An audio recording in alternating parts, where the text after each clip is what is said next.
Evidence-based medicine, or EBM, is defined as a consensus, explicit, and judicious use of current best evidence in making decisions about the care of individual patients while integrating clinical experience with the best available evidence from a systematic search. Fundamental principles of EBM includes individual clinical expertise, patients' values and expectations, best available clinical evidence. It works together to improve patient outcomes.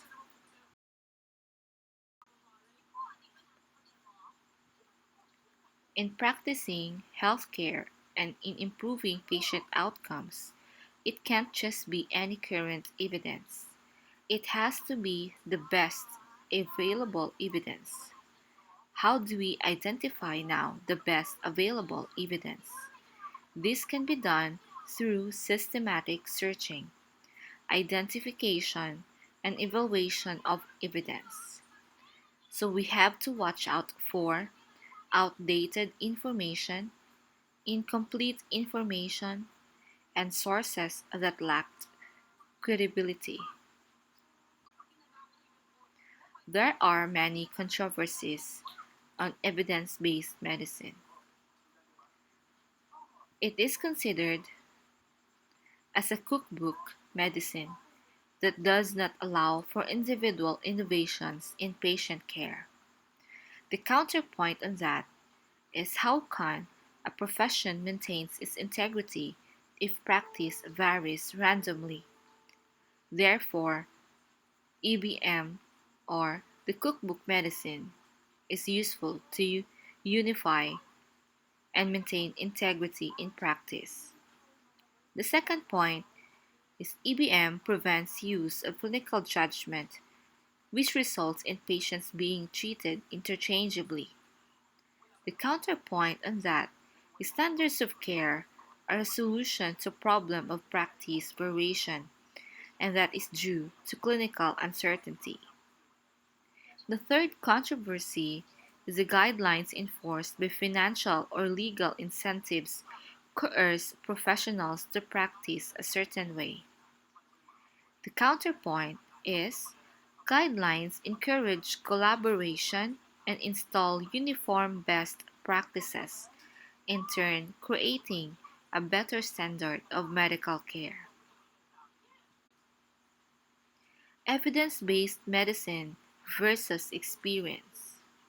The downfalls of experience as primary knowledge source can cause by overestimation drug efficacy, underestimate risks, and leads to variation in treatment. Ultimately may lead to inappropriate care, lack of care, and increased healthcare costs. So why should we use evidence-based medicine? The approach encourages critical thinking skills. Practitioners question their own recommendations and need to support reasoning. Is there an intervention with more favorable outcomes in the literature? And will it work for my patient? Those questions can help practitioners develop the needed skills. Specifically, these are the skills needed to practice EBM. A practitioner or a clinician must develop structured clinical question, formulate systematic search strategy, evaluate literature properly, comprehend study results, and incorporate evidence into patient care. There are 5 A's of EBM, and this is useful in practicing and establishing EBM. First, ask. Ask an answerable question and acquire the most relevant evidence. Appraise the evidence for validity and usefulness. apply the results to clinical practice, and lastly, assess the effectiveness of the intervention.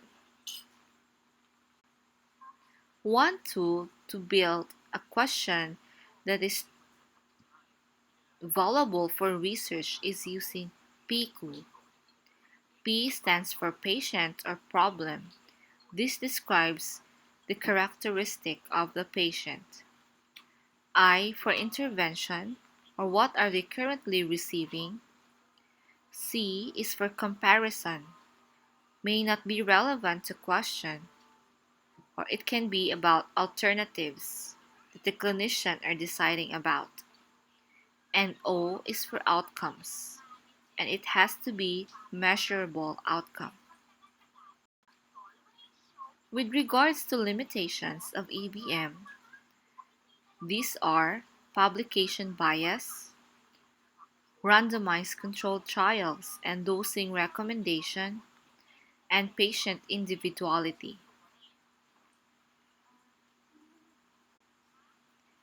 Evidence-based medicine is used to create clinical practice guidelines.